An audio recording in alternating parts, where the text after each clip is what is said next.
Hey folks, welcome back to the channel. I've got some birds angry that I'm out here, I think. I'll be gone in a minute, just calm down. Back out here at Green Valley Forest Preserve in DuPage County. The gnats are getting me. Got a new toy I wanted to try out. I've got a Laowa 90mm f2.8 macro lens, which I had talked in previous videos about wanting to get a little bit higher on the magnification. My Olympus lens goes to 1:1. The 90mm Olympus lens, my goodness, the 90mm Olympus lens goes to 2:1, but it's, new. It's $1,600 or $1,700, and it's kind of steep for me. So what I did was did some research and found the 90mm Laowa, however you say it, and it's a 2x macro. It's a f2.8. It is manual focus, but it does have contacts where it will tell the camera the aperture and the EXIF data. So you do have that going for it. You do have to change the aperture in the camera. There is no aperture ring like on some of the old Laowa lenses. So just a heads up on that. This isn't really going to be a review so much as it is just documenting my first experience with it. So this is my first time out with this lens. And I'm not really used to shooting manual focus, so I did bring a little mini tripod with me. Probably won't use it. Just brought it just in case. Try to grab a few insects, and if not, maybe a few flowers. And I'll come back, we'll show you the pictures, and come back and let you know what my thoughts are with this first experience with this kind of a budget alternative for a 90mm 2x macro lens.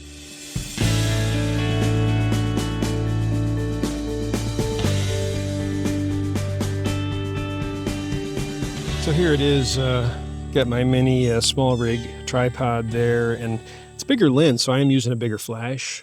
I've got the Godox V480 on top with the knockoff Cygnus Tech diffuser. It's like the Chinese copy for 40 or 50 bucks. It's the larger size. Works pretty well. I don't have anything to compare it to, so I won't say it's better or worse than the brand name. Here's the lens. And it's called FF2, and that is likely because this was originally a full frame lens. The full frame version has been out for a few years, but in early 2026 they released a copy modified to be a micro four thirds lens. So I'm assuming that what is FF2 stands for. It's a 90mm f2.8. It's the CA Dreamer macro 2x lens, and that CA Dreamer is for chromatic aberration. It's supposed to nearly eliminate all chromatic aberration and give you a nice, sharp, clean image. So we'll see if that's the case. We are back out here at my favorite spot, at least for this summer, for macro. A nice mowed path here between a couple of sets of woods in Green Valley Forest Preserve, DuPage County, Illinois. And middle of the afternoon, it's about 2 p.m. Thought maybe the bugs would be less as far as mosquitoes biting and stuff like that. There's nobody here, so that's fantastic. It's me and the birds. I mentioned the flash and the lens. I didn't mention I've got this on the OM1 Mark II. Since it's manual focus and I'm not great with that just yet, I'm using the focus peaking and all that, but I figured I needed the best advantage I could get, use the newer camera. And it's kind of heavy, I have to admit. The camera, is not that large, especially compared to like a full frame or an APS-C. But with this lens on, I don't know the exact weight. I'll put it up on the screen, but it's not like carrying my 60mm lens around. I have to say that. And the other thing I'll mention, I'm shooting a little bit differently because of the manual focus. I don't get the advantage of Olympus or OM Systems automatic focus stacking internally, or even focus bracketing for that matter. So what I've done is set the camera to high-speed continuous, drop the flash down to, what are we at here, about 1/16 manual mode, and got the camera 1/100th of a second, and I'm at about f8. I have heard that if you go much above f8, you start getting some diffraction on this lens. I think Stuart Wood's review mentioned that. So I'm going to stick around f8, and hopefully I won't need any more light. I think we should be good here. Can always bracket manually and then stack after the fact if I need a bigger depth of field.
Okay, back to the car. It's a hot one again today. It's first part of August, and summer's still in full force, but we're at that time of year where school's going to be starting here for too long and get a few cooler nights here and there. So I'm, again, like I said in the last video, I'm trying to milk every bit of what's left of summer.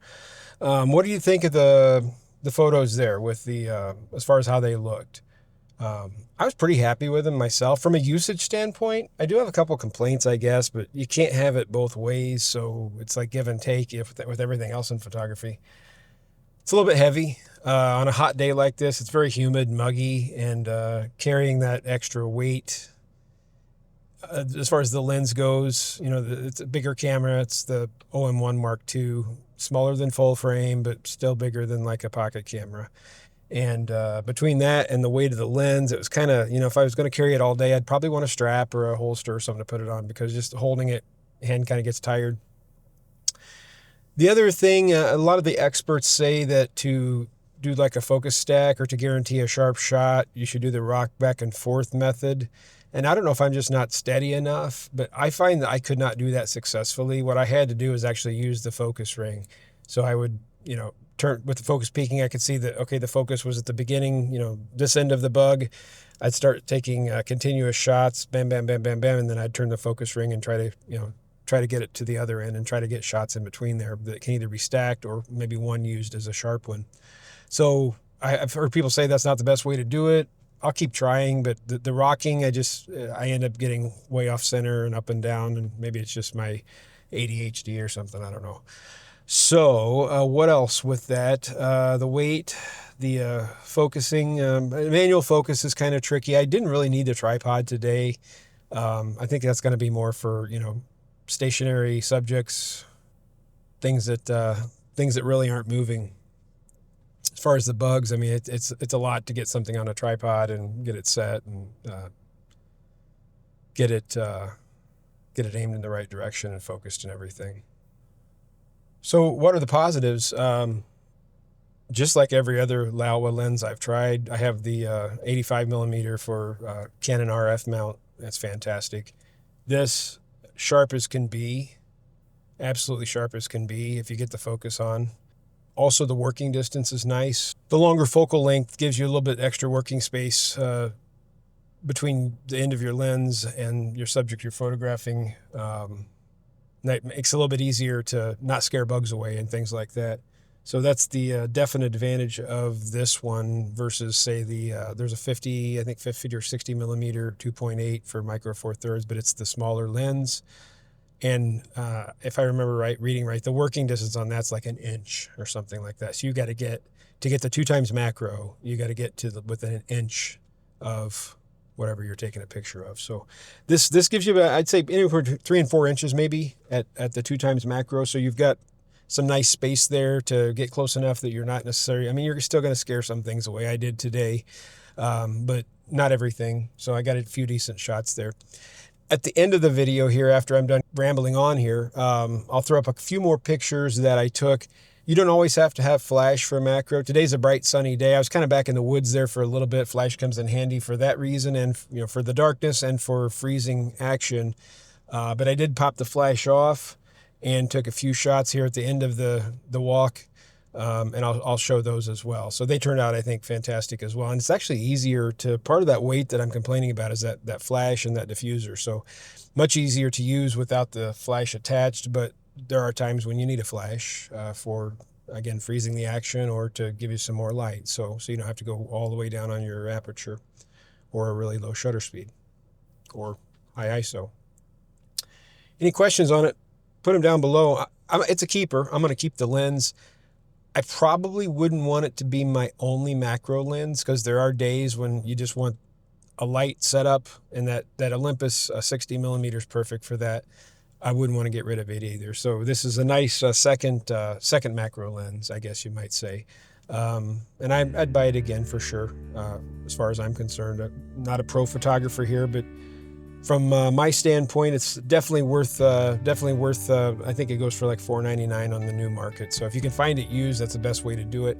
They're really hard to find in the Micro Four Thirds mount, though. It took a long time. All right, again, any questions, put them down below. Appreciate you watching. These next few photos here are without the flash, just natural light macro with this 90mm Laowa 2.8 lens. And appreciate you watching. We'll see you on the next video.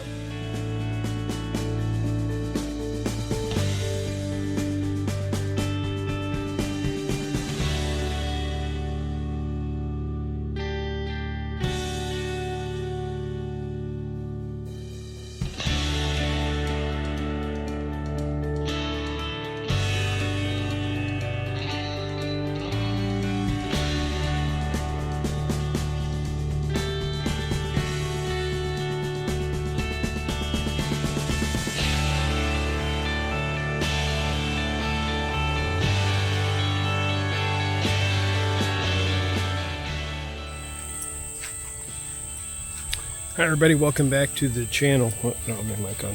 Stand by.